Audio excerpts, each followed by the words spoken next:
வணக்கம் நண்பர்களே, welcome to the show. வணக்கம். விஜய்க்கு பாடம் எடுத்த ஜூலி, இதுதான் வந்து பாத்தீங்கன்னா கடந்த 2 நாளா வந்து பரபரப்பா போயிட்டு இருக்கு. அவங்களோட வீடியோ தான் வந்து பாத்தீங்கன்னா சமூக வலைதளம் முழுவதும் வந்து பாத்தீங்கன்னா போயிட்டு இருக்கு.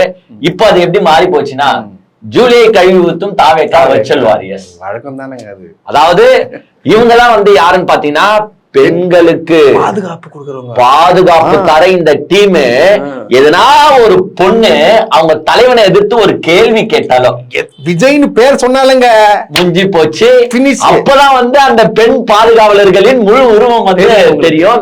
இன்னைக்கு வந்து பாத்தீங்கன்னா போட்டு அந்த பொண்ணை எவ்வளவு அசிங்கமா திட்ட முடியும். கேவலமா பேசுறீங்க. அதாவது தமிழ்ல வந்து இந்த கெட்ட வார்த்தைகள் சிலதுதான் இருக்கு. அந்த முழு கெட்ட வார்த்தையை யூஸ் பண்றாங்க. பத்தாத்துக்கு வந்து புதுசா கண்டுபிடிக்கிறானுங்க. பக்கத்துல இருக்கிற ஊர்ல இருந்து கடன் வாங்கி வந்து அந்த லாங்குவேஜ் எல்லாம் போட்டு வர திட்டிட்டு இருக்காங்க. அந்த பொண்ணு அப்படி என்ன பேசுனாங்க? அவங்க பேசுனது நியாயம் இல்லையா?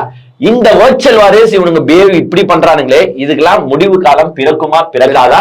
அது மட்டும் இல்லாம ஒரு புது வகையான ஒரு தற்குறி வந்து பாத்தீங்கன்னா ஒரு தத்துவத்தை உதிர்த்திருக்காரு. புது வகையான அதாவது 65 வயசுக்கு மேல இருக்கிறவங்கள ஓட்டுரிமை எல்லாம் கேன்சல் பண்ணுங்க மயிலாட். இந்த 65 வயசுக்கு மேல இருக்கிறவங்க எல்லாம் வச்சுக்கிட்டு எங்களுக்கு மிகப்பெரிய டென்ஷனா இருக்கு. எல்லாருமே உதயசூரியனுக்கு தான் ஓட்டு போடுவோம், உதயசூரியனுக்கு தான் ஓட்டு போடுவோம் உயிர் எடுக்கிறாங்க. அவங்க ஓட்டெல்லாம் கேன்சல் பண்ணுங்க அப்படின்னு வந்து பாத்தீங்கன்னா ஒரு புதுவித தற்குறி கிளம்பி இருக்கு குரூப்ல இருந்து. இது எல்லாத்தையும் டீடைலா நிகழ்ச்சிக்குள்ள போய் பார்ப்போம். நிகழ்ச்சிக்குள்ள போறதுக்கு முன்னாடி சூப்பர் தேங்க்ஸ் செய்து நமக்கு உதவி அன்பு உள்ளங்களுக்கு எங்களுடைய நன்றியை தெரிவிச்சுக்கிறோம். சமீபத்தை வீடியோ பார்த்துட்டு உதவிய அருமை சகோதரி டி பெரியார் அவர்களுக்கும், முகமது காசிம் அவர்களுக்கும், வில்சன் அவர்களுக்கும் எங்களுடைய நன்றியை தெரிவிச்சுக்கிட்டு, அவங்களுக்கு மட்டும் இல்லைங்க அனைத்து வியூவர்ஸ் அனைத்து சப்ஸ்கிரைபர்ஸ்க்கும் எங்களுடைய நன்றியை தெரிவிச்சுக்கிட்டு, வீடியோக்குள்ள போறதுக்கு முன்னாடி தயவு செஞ்சு அந்த சப்ஸ்கிரைப் பண்ணுங்க. சப்ஸ்கிரைப் பண்ண மாட்டீங்களா? வீடியோ மட்டும் தான் பாக்குறீங்க, தட்டணும் அப்படின்றத கேட்டுக்கொண்டு வாங்க டீடைல்டா உள்ள போவோம்.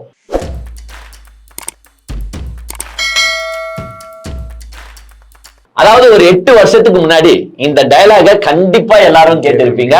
சின்னம்மா சின்னம்மா ஓபிஎஸ் எங்கம்மா, சின்னம்மா சின்னம்மா ஓபிஎஸ் எங்கம்மா, வர சொல் வர சொல் ஓபிஎஸ் வர சொல், வர சொல் வர சொல் ஓபிஎஸ் வர சொல். அது வந்து பாத்தீங்கன்னா நாம சொல்லும் போது கூட அது நல்லா இல்ல. ஆனா அந்த பொண்ணு வந்து அந்த இடத்துல நின்னுட்டு இந்த கோஷத்தை எழுப்பும் போது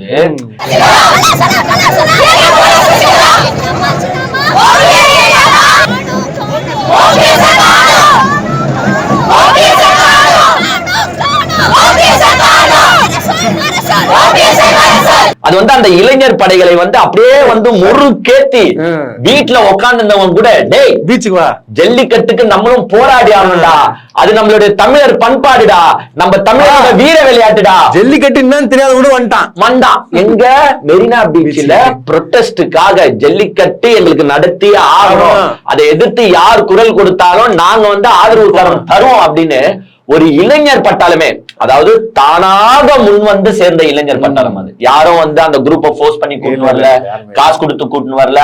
அவங்க எல்லாமே வந்து நம்ம தமிழர் பண்பாடு அப்படின்ற ஒரு நோக்கத்துலதான் வந்து அந்த இடத்துல வந்து பார்ட்டிசிபேட் பண்ணாங்க. அதற்கு வந்து ஒரு வீர எழுச்சியா இருந்தது இந்த மாதிரி இந்த மாதிரி கோஷங்கள். அவங்க வந்து பாத்தீங்கன்னா அந்த டைம்ல நிறைய கோஷம், நிறைய வீடியோஸ், நிறைய டெய்லி அது கிட்டத்தட்ட நடந்துச்சு கொஞ்ச நாள். அந்த டைம் வந்து பாத்தீங்கன்னா அந்த மக்களுக்கு வந்து ஒரு பூஸ்ட கொடுத்தவங்க ஜூலி. இப்ப ஏன்பா இந்த ஜூலிய பத்தி பேசுறீங்க? அது முடிஞ்சு போச்சுப்பா பேசுறீங்க. அதுக்கப்புறம் பிக் பாஸ் வந்து ஃபேமஸ் ஆயிட்டாங்க. கிட்டத்தட்ட 8 வருஷத்துக்கு முன்னாடியா. இப்ப திருப்பி வரீங்க? அப்புறமா அவங்க பிக் பாஸ் ஜூலியா மாறிட்டாங்க, அப்புறமா செலிபிரிட்டி ஜூலியா மாறிட்டாங்க அப்படி இப்படி நீங்க சொல்லுவீங்க. அவங்க ஏன் வாண்டடா இப்ப களத்துக்குள்ள வந்தாங்கன்னா நம்ம விஜயால பாத்தியா? இங்க பாருங்க, அவங்க வாண்டடா ஒன்னும் வரல. அவங்க நீ வந்து ஜல்லிக்கட்டை பத்தி பேசும்போது வர வேண்டிய கட்டாயத்துக்கு ஜூலிய வந்து தள்ளி விட்டுட்டாரு விஜய். அதாவது உங்களுக்கே நல்லா தெரியும், வேலூர்ல வந்து விஜய் பேசும்போது ஒரு ஜல்லிக்கட்டு அந்த காளையோட கதையை வந்து சொல்லியிருந்தாரு. அதாவது உங்களுக்கே நல்லா தெரியுங்க, ஜல்லிக்கட்டு காலன்றது சாதா மாடு கிடையாது. அதுக்கு வந்து கொம்பு ஷார்ப்பா இருக்கும், பெருசா இருக்கணும், அப்படியே சும்மா ரெடியா இருக்கும் சண்டைக்கு. இந்த பிராக் லெஸ்னர், இந்த பட்டிஸ்டா அவங்கள மாதிரி இருக்கும் உடம்பு பாத்தீங்கன்னா அப்படி இருக்கும். அந்த ஜல்லிக்கட்டு கால டென்ஷனா இருக்கும் போது நீ போயிட்டு புல்லு கட்ட கொடுத்தா எட்டி அச்சிச்சுன்னு நினைச்சுக்கோ, நீ எந்த பக்கம் போய் தெரியாது. புல்லு புல்லு அப்படியே சாந்தமாயிடுவான். சரியா? அந்த மாதிரி ஒரு கதையை வந்து எங்க அண்ணன் சொல்லிட்டு போயிட்டாரு. அது மாதிரி 2 புல்லுக்கட்டை குத்த ஜல்லிக்கட்டு வந்து சைலண்ட் ஆயிடுச்சு, சாந்தம் ஆயிடுச்சு. அப்புறமா தடி விட்டுட்டு நான் வந்துட்டேன், வயல்ல இருந்து போய் விட்டேன்னு கதையை சொன்னாரு. அதை பார்த்த ஜூலி வந்து ஆக்ரோஷம், என்னங்க நீங்க முன்ன பின்ன ஜல்லிக்கட்டு காளைய பார்த்துருக்கீங்களா இல்லையா? அது எப்படி இருக்கும்னு தெரியுமா? அவங்க என்ன சொன்னாங்கன்னா, எங்க ஜல்லிக்கட்டு காளை கிட்ட போயிட்டு 2 புல்லுக்கட்டை குத்தன்னு சொல்றீங்களே, இதெல்லாம் எப்படி ஏத்துக்க முடியும்? சரி, நீங்க ஒரு கதையா சொல்றீங்க, ஓகே. பட் யார்கிட்ட அந்த கதையை சொல்றீங்க? அதுதான் முக்கியம். ஏங்க நீங்க ஒரு கதையை சொல்லலாம், ஆனா யார்கிட்ட சொல்றீங்கன்றது ஒண்ணு இருக்குங்க. உங்க தற்கொலை கூட்டங்களை பத்தி இந்த ஊர் உலகத்துக்கே தெரியும். ஏய், விஜய் ஆட்டு விட்டாரு, நானும் ஆடுவேன். ஏய், விஜய் தளபதி கச்சேரி ஸ்டெப் போட்டாரு, நானும் ஸ்டெப் போடுவேன் அப்படின்னு சுத்துற ஒரு கேரக்டர். ரீல்ஸ் போட்டு சுத்துற. நீங்க எது சொன்னாலும் அதை அப்படியே பண்ணுவாங்க. ஆமா, நீங்க இந்த ட்ரெஸ் போட்டா அந்த ட்ரெஸ்.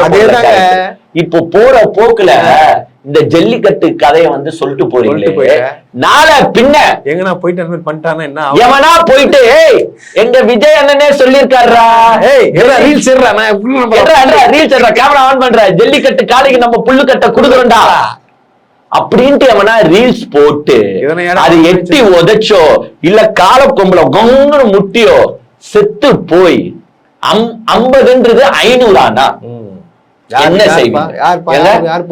ஜூலி சொன்னது நியாயமான பாயிண்ட்.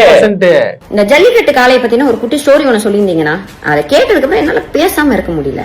நீங்க வாட்டுக்கு போற போக்குல ஜல்லிக்கட்டு காளை நின்னுச்சு, அதுக்கு புல்லுக்கட்டை காமிச்சு ஒரு குழந்தை கூட்டிட்டு போய் ஓரமா விட்டுச்சு அப்படின்னு சொல்லிட்டு போயிட்டே இருப்பீங்க. உங்களோட கட்சியில இருக்க பாதி பேர் மைனர் ஆளுங்க. நானும் போய் புல்லுக்கட்டை காட்டுறேன்னு சொல்லி ஏதாச்சும் ஒண்ணு கணக்கு ஆயிடுச்சுன்னா என்ன பண்றது? 50 இருக்கட்டும், 500 ஆக்கிடாதீங்க. கஷ்டப்பட்டு எல்லாரும் போராடி ஜல்லிக்கட்டு பெர்மிஷன் வாங்கி வச்சிருக்கோம். இன்னைக்கு அது ப்ராப்பராவும் நடந்துட்டு இருக்கு. உங்களுடைய ரசிகர்கள் போய் புல்லுக்கட்டை காமிச்சு ஏதாச்சும் ஆகி போச்சுன்னா திரும்பி எல்லாம் இங்க போராட யாருக்கும் திராணி இல்லன்னு. கொஞ்சம் பார்த்து பக்குவமா பண்ணுன, உன் இஷ்டத்துக்கு பேசிட்டு போயிடாதானே. ஏன்னா இந்த தற்கொலை கூட்டத்தை பத்தி நம்மளுக்கு நல்லாவே கரெக்ட் இல்ல நான் கேக்குறேன், பண்ண மாட்டானுன்றீங்களா? நீங்க கன்ஃபார்ம் பண்ணுவாங்க.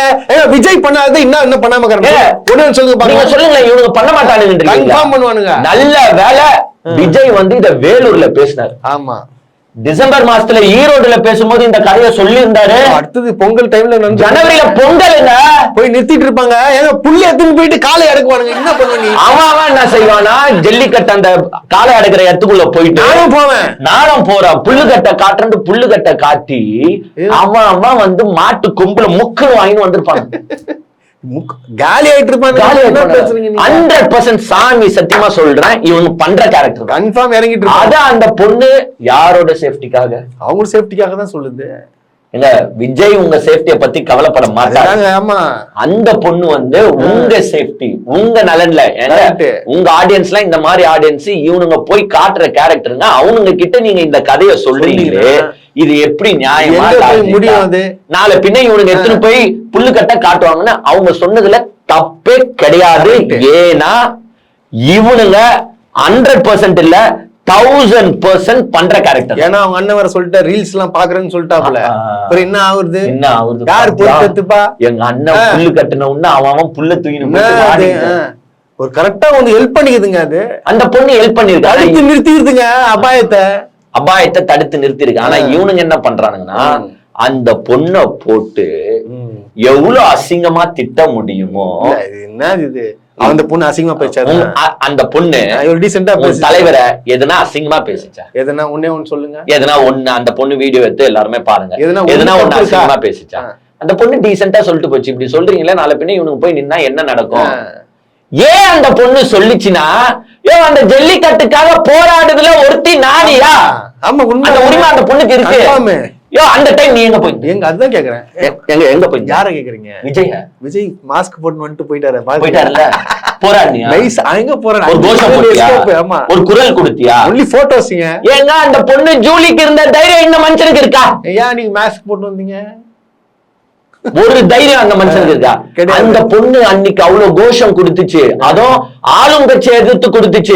அப்ப எவ்வளவு த்ரெட்னிங் அந்த பொண்ணுக்கு இருந்துச்சு தெரியுமா? நிறைய த்ரெட்னிங் வச்சாங்க, சொல்லிக்கிறாங்க. லைஃப் த்ரெட்னிங் அந்த பொண்ணுக்கு இருந்தாலும் அதை மீறியும் ஒரு பொம்பளை பொண்ணு ஜல்லிக்கட்டுக்கு குரல் கொடுத்துச்சு. ஆனா தன்னுடைய படமே ரிலீஸ் ஆகல, தன்னுடைய படத்தை ஒரு சக்தி முடக்குது. ஆனா அதை எதிர்த்து ஒரு குரல் கொடுக்காத, உன் பிரச்சனைக்கு ஒரே ஒரு குரலையா? உன் பிரச்சனையா? மத்தவன் பிரச்சனை முடியா? உன் பிரச்சனையா? வாய் இல்லையா உனக்கு? இல்லையே. இல்ல என்ன இது? நான் என் வாய் எங்க வரும்னு பார்த்தனா, பஸ் மேல ஏறின உடனே பேப்பர்ல எழுதி குத்தா டிஎம்கே எங்க இருக்குதோ அப்பதான் வரும். அங்கெல்லாம் வந்து என் வாய் வரும், மத்த இடத்துல வராது. நான் என்ன சொல்றேன்னா, அந்த பொண்ணுக்கு இருக்கிற தைரியத்துல 1% கூட விஜய்க்கு கிடையாது. நீங்களாம் வந்து விஜய் அந்த பொண்ணை கலாய்க்கிறதுக்கு உரிமையே கிடையாது. அந்த பொண்ணு அசிங்க அசிங்கமா திட்டுறானு நானும் கமெண்ட்ஸ் எல்லாம் பாக்குறேன். அந்த குடும்பத்துல, அந்த பொண்ணு குடும்பத்துல இருக்கிறவங்களும் பாப்பாங்கல்ல. இப்ப அந்த பொண்ணு வீட்டுல வந்து விஜயம் இல்லையா? அப்போ அதான் வேணான்ட்டாங்கப்பா. வேணாவா? கூட்டு வந்துட்டானுங்க வீட்டுல இருந்து விஜயம் கூட்டு வந்துட்டாங்களா? நீங்க வந்திருக்கீங்க, அங்க இருக்காதீங்க. இங்க பாருங்க, நான் இப்ப திருப்பியும் as a true virtual warrior நான் இவனுக்கு கிளாஸ் எடுக்கிறேன். தினமும் எடுக்கிறது. எல்லா வீடியோலயும் போய் இவனுங்க கமெண்ட்ஸ வந்து கழுவி ஊத்துறானுங்க. அந்த பொண்ணையும் திட்டுறானுங்க, ஏன் எங்க வீடியோலயே திட்டுறானுங்க. அப்ப பொண்ணு வீடியோனா இவனுக்கு சும்மாவா? அவ்வளவுதான், அச்சு தள்ளுறானுங்க. இத பொதுமக்கள் பார்த்துட்டு இருப்பாங்க. இங்க பாருங்க, பொதுமக்கள் பாப்பான், கமெண்ட் தரமாட்டான். ஏன் தரமாட்டானா, இவனுங்க நம்மளே அசிங்கமா திட்டுவானுங்க. அவன் தலைவர் கேட்க மாட்டானா அப்படின்னு சொல்லி நிறைய பேர் கேட்பாங்க. அந்த வீட்டுல விஜயம் காணாம போயிடுவாங்க. அவங்களால 10 வீட்டுல 10 விஜயம் காணாம போயிடுவாங்க. நாளைக்கு ஒரு வீட்லயும் விஜயம் இருக்க மாட்டாங்க. அப்புறமா விஜய் மட்டும் தான் வந்து பாத்தீங்கன்னா ஓட்டு போ, அவருக்கும் வந்து பாத்தீங்கன்னா 5 வருஷத்துல ஓட்டு கேன்சல் ஆயிடும். இப்ப அவங்க ஆளுங்க தான் சொல்லிருக்காங்க. அதாவது வந்து பாத்தீங்கன்னா, இந்த தாவேக்கா மீட்டிங் எப்போ நடந்தாலும் விஜயோட பொன்மொழிகள் ஃபேமஸ் ஆகுதோ இல்லையோ, காலையில இருந்து அங்க மைக்க நீட்டிங்கன்னா அந்த தற்குறிகள் கிட்ட பேட்டி எடுக்கிறாங்க. இதை வந்து நீ 1 to 10 ரேங்கிங் பண்ண, டெய்லி வந்து உக்காந்துட்டா உங்களுக்கு வந்து சிறந்த பேச்சாளர். ஃபன்னி மூமெண்ட்ஸ்னா இதுதான். விஜய் கட்சியில போய் நீ அந்த மீட்டிங்ல பேசுறவங்க எல்லாம் பார்த்தனா உனக்கு ஃபன்னி மூமெண்ட்ஸ் ஒரு வயிறு நிறைய இருக்கலாம். அந்த இதுல வந்து ஒரு தம்பி வந்து என்னன்னா ஒரு பொன்மொழியை உதிர்த்திருக்காங்க. அட்வைஸ் பண்ணிருக்காரு. அவர் என்ன சொல்லியிருக்காருன்னா, 65 வயசுக்கு மேல இருக்கிறவங்களுக்கு ஓட்டுரிமையை தரக்கூடாது. 60 வயசுக்கு மேல கேன்சல் பண்ணுங்க. சும்மா வந்துட்டு காலகாலமா நான் உதயசூரியனுக்கு தான் போட்டேன், காலகாலமா நான் ரெட்டலைக்கு தான் போட்டேன், அவங்களுக்கு தான் போடுவேன் அப்படின்ட்டு உயிரை எடுக்கிறாங்க. எப்படி 18 வயசுக்கு கீழே ஓட்டுரிமை இல்லையோ அந்த மாதிரி 65 வயசுக்கு மேல ஓட்டுரிமை இருக்க கூடாது. கிடையாது. வயசானவங்க எல்லாம் இருக்காங்க பாத்தீங்களா, இப்ப எப்படி நம்ம 18 வயசுக்கு மேல இருக்கிறவங்க வந்து ஓட்டு தராங்க, அந்த மாதிரி ஒரு 65 மேல வயசு இருக்கிறவங்க ஓட்டு கேன்சல் பண்ணிடணும் அப்படின்னு வந்து பாத்தீங்கன்னா ஒரு பொன்மொழியை வந்து உதிர்த்து போயிருக்காரு. பயங்கரமான ஆளா இருக்கானப்பா. தமிழ்நாடு வந்து ஷாக்கிங்ல மாதிரி நாலேஜ் ஆயிடுது. நீ எங்கிருந்து அவர் கூற்றுப்படி பார்த்தா நரேந்திர மோடிக்கே ஓட்டு இல்லைங்க. நரேந்திர மோடி, அமித்ஷா ஓட்டு இல்ல, செங்கோட்டையன் இல்லங்க, செங்கோட்டையனுக்கு ஓட்டு இல்ல, புஷி ஆனந்துக்கே ஓட்டு இல்லாம போயிடும். ஏன் விஜய்க்கு இன்னொரு 10 வருஷத்துல ஓட்டுரிமை இல்லாம போயிடும். என்ன பையன் எலெக்ஷன்ல நிக்க போறான், அப்பா அம்மாக்கு ஓட்டு இல்லடா. ஆமா, யாருக்கும் ஓட்டு இல்லையா? விஜயோட அப்பா அம்மாக்கே ஓட்டுரிமை இல்லாம போயிடுங்க. இந்த பையன் அவ்வளவு அறிவா சொல்றான். அதாவது 18 to அந்த சின்ன பசங்க எல்லாம் விஜய்க்கு ஓட்டு போடுற மனநிலை. என்ன சொல்றான்னா, எலெக்ஷன் இருந்தா ஒன்லி விஜய்க்கு தான் ஓட்டு போடணும், வேற யாருக்கும் ஓட்டு போடல, கேன்சல். அவங்க ஓட்டெல்லாம் நீக்குங்க, நீக்குங்க. என்னங்க அறிவு இது? நான் கேக்குறேன், அவனை பார்த்து கேக்குறேன், 65 படிச்சிருக்கேன், என்னப்பா தெரியாம தப்பு கேட்டோம்னா படிப்பு அந்த மாதிரி எல்லாம் பேசாது. படம் பாத்தியா, பிளாக் டிக்கெட் வித்தியா, அந்த மாதிரி போயிடணும். அந்த மாதிரி கேளுங்க. படிச்சியான்ற வார்த்தை எல்லாம் எங்களுக்கு பிராக்டிகல் எக்ஸாம் கரெக்டா எங்க போயிட்டு கேக்குறான், தப்பு தாங்க விடுங்க. பிராக்டிகல் எக்ஸாமே முக்கியம் இல்ல, விஜய் தான் முக்கியம் வர கேரக்டர். நான் அவனை பார்த்து கேக்குறேன், 65 வயசுக்கு மேல ஆயிடுச்சு, எங்க அம்மா அப்பா எனக்கு வேணாம்னு சொல்லுவியா? 65 வயசுக்கு மேல ஆயிடுச்சு இவன் சொல்லுவான். சரி, இவன் சொல்லுவான், இத சொல்லுவல. இப்ப நான் நெக்ஸ்ட் கேக்குறேன், அதை சொல்லுவியா? 65 வயசுக்கு மேல ஆயிடுச்சு, எங்க அம்மா அப்பாவோட சொத்துல எனக்கு வேணாம்னு சொல்லுவியா? அது எதுக்கு? அம்மா அப்பா ஓட்டு போட தேவையில்ல, அம்மா அப்பா வேணாம், ஆனா அம்மா அப்பாவோட சொத்து மட்டும் உனக்கு வேணும். ஆமாங்க, எனக்கு வீடு வேணும்ல.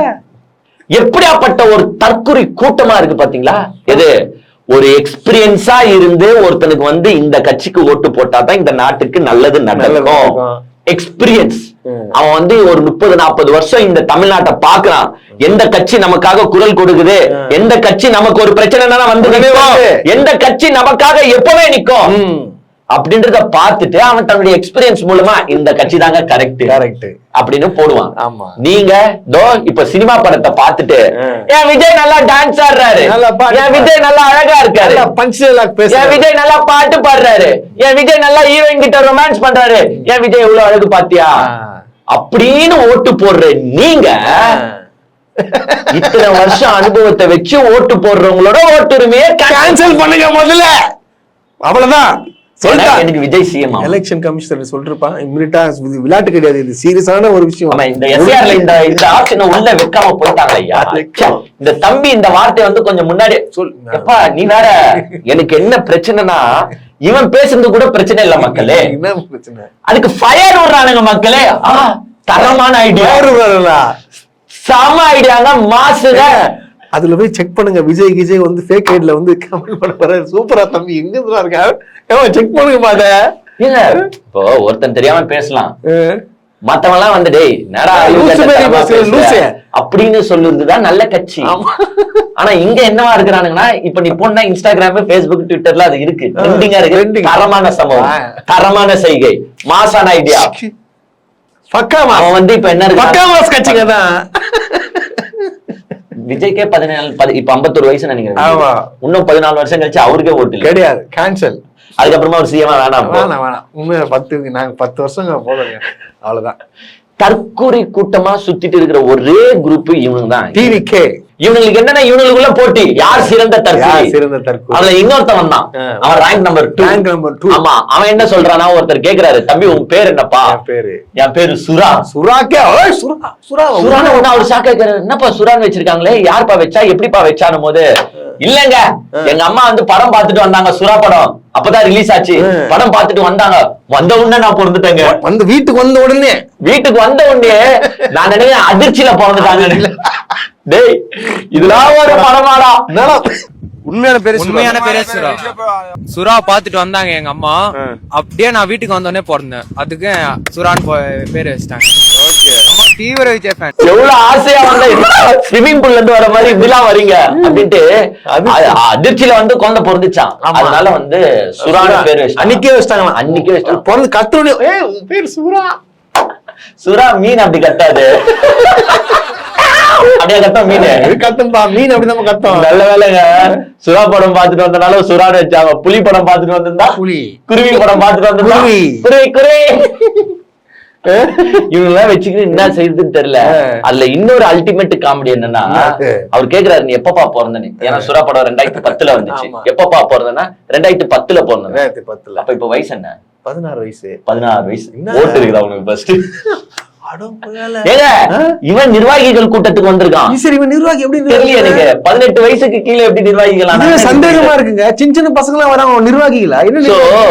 இந்த கூட்டத்துக்கு வர எவனுமே 18 வயசுக்கு மேல இருக்கிற கேரக்டரானா கிடையாது. அவனே ஒத்துக்கணும் எல்லாம். அவனே 2010 16 வயசு அவனே ஓப்பனா சொல்லிட்டான். சுறாவும் 2010 தான் வந்திருக்குது.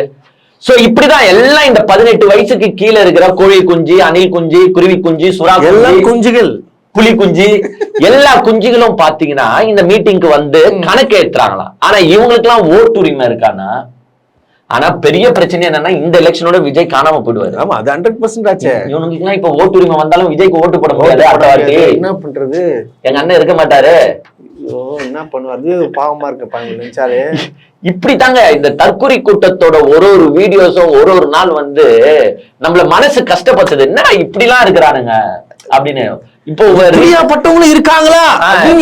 ரீசென்ட்லா நம்ம ஒண்ணு பேசியிருந்தோம். இந்த மயான கொள்ளை அப்ப வந்து பார்த்தோன்னா ஊக்க தொங்க விட்டுறாங்கப்பா.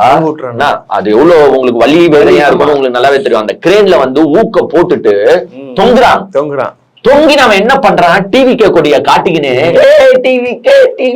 அது காட்டுறதுனால இல்லங்க, ஒரு வழிபாட்டை எப்படி கேவலப்படுத்துறாங்க பாருங்க இவனுங்க. நான் வேற எதுக்கும் சொல்ல, கும்பல் அங்கங்க வந்து இந்த தன்னை வருத்தி கொண்டு ஏன் இதெல்லாம் பண்ணுவாங்கன்னா, சாமியே என் வீட்டுல என் குழந்தைக்கு உடம்பு சரியில்லை, அந்த குழந்தைக்கு உடம்பு சரியாயிடணும், சாமியே பண கஷ்டம் ரொம்ப ஜாஸ்தியா இருக்கு, பரிகாரம் பண்றது கொஞ்சம் தீர்த்து விடு, எனக்கு மன கஷ்டம் ரொம்ப ஜாஸ்தியா இருக்கு கொஞ்சம் தீர்த்து விடு அப்படின்னு மன வேதனைகளை உள்ள வச்சுக்கிட்டு பண்ணுவான். அதை வேண்டிக்கிட்டு பண்ணுவான். ஆனா இந்த தற்கொலை கூட்டங்கள் அதை கலாய்க்கிற விதத்துல கொக்கிய மாட்டி டிவிக்கேன்னு கத்துறாங்க மாட்டான். இப்போ இது மாதிரி பண்றதுனால நாளை பின்ன யாருன்னா வேண்டிக்கிட்டு பண்றவங்கள பார்த்தா கூட நம்மளுக்கு என்ன தோணும்? வேற வேலை வெட்டி இல்ல கத்தின்னு டிவி அப்ப இது ஏதோ வலிக்காது போல. அதுதான்ப்பா இந்த பரிகாரத்துக்கு மரியாதை எல்லாம் போயிடுச்சு. இது இன்னொரு சைடு வந்து பாத்தீங்கன்னா இந்த நெருப்பு மெரிப்பாங்க, தீ மெரிப்பாங்க, பாத்திருக்கேன். கால்ல ஓடணுங்க கொப்பளமாயிடும். இப்ப என்ன பண்றானுங்க, அதுல இவனுங்க இறங்கிடுறானுங்க, கொடியோட இறங்கி டிவி கண்ணு ஓடுறானுங்க. என்னங்க இது? அங்க இருக்கிறவங்க எல்லாம் அந்த கோயில் அதிகாரிகள் எல்லாம் வந்து அடிக்க போறாங்க, அடிக்கிறாங்க, பொங்கு தூக்கி போடுறானுங்க. ஒரு வழிபாட்டு தலங்களை வழிபாட்டுக்கு மட்டும்தான் பயன்படுத்தணும். கொடியேத்துக்குன்னு சுத்துறது, விசில் அடிச்சுக்கின்னு சுத்துறது, அந்த நெருப்புல தீ மெதிச்சுக்கிட்டு ஓடுறது, எங்க போனாலும் அடி வாங்குறது. தேட்டர்ல போய் கொடியை காட்டுறது, கிரவுண்ட்ல போய் கொடியை காட்டுறது, அடி வாங்குறது இடம் எங்கயா? ஏங்க வேற எந்த கட்சியாவது இப்படி பண்ணிருக்கா?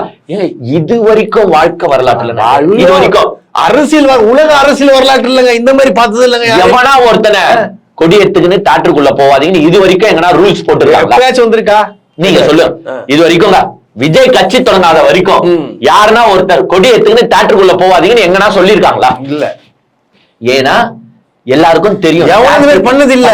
தியேட்டருக்கு நம்ம எதுக்கு போறோம்? படம் பாக்குறதுக்கு, விசில் அடிக்கிறதுக்கு போறோம். அங்க எல்லாரும் அங்க போய் டிஸ்டர்ப் பண்ண கூடாது. கொடின்றது அரசியல். அது எங்க வீட்டாண்ட போய் பண்ணக்கூடாது அப்படின்னு அவனுக்கு தெரியும். எவனும் இது வரைக்கும் எடுத்துன்னு போறது இல்ல. அதே மாதிரி கோவிலுக்குள்ள கொடியேத்துன்னு இது வரைக்கும் எவனா கோயிலுக்குள்ள கொடியேத்துன்னு போயிருக்கானா? கண்டிப்பா கிடையாது. விஜய் கட்சி தொடங்கினதுக்கு பிறகுதான் இதெல்லாம் நடக்குது. ஏன்னா இதனாலதான் உங்களை என்னன்னு சொல்றோம்னா, தற்குறி எங்க போனாலும் அந்த கொடியை எடுத்துட்டு போயிட்டு அட்டகாசம் பண்றது. ஏங்க கட்சி மீட்டிங்ல நீங்க காட்டுங்க, நான் வேணாம்னு சொல்லுங்க. அது காட்ட வேண்டிய இடம். வீட்டுக்கு எலெக்ஷன்ல ஓட்டு கேட்டு போறீங்களா? காட்டுங்க. இந்த தியேட்டர்ல காட்டுறது, கோயில்ல காட்டுறது, ஸ்டேடியத்துல காட்டுறது, அதெல்லாம் அரசியல் செய்யற இடமாங்கன்னு நான் கேக்குறேன். இவனுங்க புரிஞ்சுக்க மாட்டானுங்க. இவனுங்க இப்படிதான் இருக்கிறானுங்க. இந்த தற்கொலை கூட்டத்தையும் நம்ம மாத்த முடியாது, அது வாய்ப்பு இல்ல. அதனால எலெக்ஷன் கமிஷனுக்கு நான் ஒரு ரிக்வெஸ்ட் வைக்கிறேன். 65 வயசுக்கு மேல இருக்கிறவங்க ஓட்டலாம் தயவு செஞ்சு தூக்கிடுங்க. ஃபர்ஸ்ட் மோடி ஓட்ட தூக்கிடுங்க, அமித்ஷா ஓட்ட தூக்கிடுங்க, எலெக்ஷன் கமிஷன் ஆபீசரே வந்து பார்த்தா அவருக்கும் ஓட்டு கிடையாது. Cancel, go get out. அவன் என்ன பண்றது? அவருக்கு 65 வயசுக்கு மேலதான் இருக்கும். எல்லாத்தையும் கேன்சல் பண்ணுங்க. இன்னைக்கு வர தேர்தல் கமிஷனர் வராங்க. இங்க வந்து பாத்தீங்கன்னா பாத்துக்கிட்டோம், அந்த வீடியோ பாத்து தெரிஞ்சுக்கிட்டோம். இந்த மாதிரி எல்லாம் எப்படி இருக்கிறீங்க இந்த ஊர்ல அப்படின்னு வந்து அவங்களே மெய் சிலிர்த்து போவாங்க. இன்னைக்கு வந்து பாத்தீங்கன்னா தேர்தல் கமிஷன் வராங்க, சுத்தி பார்த்துட்டு தமிழ்நாடு அண்ட் பாண்டிச்சேரியில வந்து எப்படி எலெக்ஷன் நடத்துறது, எந்த மாதிரி டேட் அனௌன்ஸ் பண்ணுறது அப்படின்னு பாத்துட்டு இருக்காங்க. சோ எலெக்ஷன் வந்து பாத்தீங்கன்னா சூடா, தேர்தல் களம்ன்றது வந்து சூடா போயிட்டு இருக்கு. ஆக்சுவலா உங்களுக்கே நல்லா தெரியும், இபிஎஸ் வந்து ஆல்ரெடி நிறைய ஸ்கீம்ஸ் அனௌன்ஸ் பண்ணிட்டாரு. நடுவுல வந்து பாத்தீங்கன்னா உங்களுக்கு டிஎம்கே இந்த 5000 ரூபாய் கொடுத்தனால மனுஷனுக்கு என்ன பண்றது, நம்மளும் ஏதாவது ஒண்ணு கொடுக்கணுமே, என்ன பண்றது? ஐயோ என்னடா டிஎம்கே 5000 ரூபாய் கொடுத்து மக்களை கேட்ச் பண்ணிடுச்சே, நம்ம என்னடா பண்றது? சரி போடு, நீங்க உரிமை தொகை தான் தரீங்க, நான் தரேன் கருணை தொகை. என்னங்க அது கருணை தொகை? கருணை தொகைனா என்ன அர்த்தம்ன்றது எடப்பாடிக்கு தெரிஞ்சுதான் அனௌன்ஸ் பண்ணாரு. சாமி ஐயா, சாமி கருணை காட்டுங்க சாமி, ஐயா சாமி. கருணை தொகைன்றது நான் இந்த லாங்குவேஜ்ல சொல்றேன்னு நினைச்சுக்காதீங்க, உண்மையாலேயே அது பிச்சை போடுற அமௌண்ட்டுக்கு தான் சமம். உண்மை. டிஎம்கே காசு தருதுங்க, அவங்க என்ன டீசென்டான பேர் அதுக்கு வச்சிருக்காங்க பாத்தீங்களா? உரிமை தொகை, உங்கள் உரிமை. ஏன் உரிமை தொகைனா, எங்க இது உங்க காசு தான், உங்க காசை நான் உங்களுக்கு தரேன், இது நான் செய்ய வேண்டிய கடமை, இது உங்களுடைய உரிமை. எது உரிமை தொகைன்னு தராங்க. ஆனா இந்த அவசரத்துல ஐயோ ஸ்டாலின் இப்படி பண்றாரு, நம்ம எதனா பண்ணணுமே, இல்லன்னா இல்லன்னா எவனோ ஓட்டு போட மாட்டானே, நம்ம என்னடா பண்றதுன்னு தரவா போறோம். அச்சுடுறான்ற மாதிரி கருணை தொகை 10,000 ரூபாய் எல்லா குடும்பத்தாருக்கும் தர முடியும்னு போட்டுட்டு அப்புறமா வந்து வலுப்பு ஜாஸ்தி ஆயிடுச்சு. ஆஹா, எல்லா சைடுல வந்து போட்டு அடிக்க ஆரம்பிச்சிட்டாங்கன்னா என் கருணை தொகைன்ற அறிவு இல்லையா அப்படி இப்படின்னு உதவித்தொகை. ஒரு முன்னாள் முதலமைச்சர் மாசம் 10,000 கொடுத்துருவியா? மாசம் 10,000 ஒன் டைம் செட்டில்மெண்ட். ஒரு முன்னாள் முதலமைச்சர் ஒரு பேரை வைக்கிறதுக்கு கூட யோசிக்கலன்னா ஒரு சுத்தி இருக்கிற டீம் எப்படிப்பட்ட டீம்னு கொஞ்சம் யோசிக்கணும். அருமையான டீமுங்க, அருமையான அப்பா. யாருமே எனக்கு தெரிஞ்ச கருணை தொகைன்னு வைக்க மாட்டாங்க வாழ்க்கை வரலாற்றுல. சோ அப்புறமா அந்த எதிர்ப்பு எல்லாம் ஜாஸ்தியான உடனே தாங்க இருக்கு. கருணை கொலைதான், கருணை கொலைதான் இருக்கு. கருணை தொகைன்னு வச்சுட்டு அந்த எதிர்ப்பு ஜாஸ்தியான பிறகு அண்ணன் ஜகா வாங்கிட்டாங்க. ஐயோ கழிவு ஊத்தி ஆரம்பிச்சிட்டானே, நான் என்னடா பண்றது அப்படின்னு உடனே அவங்க என்ன தொகை, உரிமை தொகை நம்ம மாற்றா உதவி தொகை. நம்ம எப்பவுமே அதுதான் எப்பவுமே வந்து ஏடிஎம்கே கவர்மெண்ட் என்ன சொல்லுவாங்கன்னா காப்பி பேஸ்ட் கவர்மெண்ட். அது எப்ப அந்த காலத்துல ஜெயலலிதா காலத்துல இருந்து அப்படிதான். டிஎம்கே தேர்தல் அறிக்கை விடுற வரைக்கும் அது அப்படியே காப்பி பண்ணி அப்படியே கொஞ்சம் எழுத்துக்கள்லாம் மாத்தி போட்டு விட்டுறது. இப்போ அண்ணன் வந்து நான் காப்பி பேஸ்ட் பண்ண மாட்டேன், நான் மாத்த போறேன், ஒரு மாற்றமா இருக்க போறேன்ட்டு உரிமை தொகை கருணை தொகைன்னு வச்சு மாட்டிக்கிட்டேன். எதுக்கு இதெல்லாம் உங்களுக்கு? இப்ப திருப்பியும் காப்பி பேஸ்டுக்கு உரிமை தொகையா வா, உதவி தொகை வா. எதுக்கு? இதுக்குதான் அவசரத்துல எதனா பண்ணணும்னு ஒண்ணு பண்ணும்போது இது மாதிரிலாம் நடக்கும். திமுக சைடு ஒரு சைடு வந்து பாத்தீங்கன்னா தேர்தல் பிரச்சாரங்களை ஸ்டார்ட் பண்ணி கட கட கடன்னு போயிட்டு, இன்னொரு சைடு ஏடிஎம்கே வந்து கொஞ்சம் அமிங்கி போய் கிடைக்குது. டீமே வந்து சைலண்ட்ல இருக்கு. ஏன்னா ஒரு டிஎம்கே வந்து ஓங்கிட்டே போகும்போது அந்த சைடு இருக்கிறவங்க வந்து என்ன பண்றது, வேற என்ன பண்ணி என்ன. ஆனா எங்க சைடு வந்து டிவி கேட்னா தான் அதெல்லாம் பயங்கர எங்க அதை பத்தி நீங்க பேசுறீங்க. புரட்சி ஏற்பட்டு இருக்கானுங்க. நீ இணையகால சாப்பிட்டு வந்த எங்க அண்ணன் தான் சாப்பிடுறது தெரியுமா? என்னது எங்க அண்ணன் ஆதவ அர்ஜுன் வந்து பாத்தீங்கன்னா சாம்பார் முள்ளங்கி சாம்பார் மட்டும் தாங்க சாப்பிடுறாரு.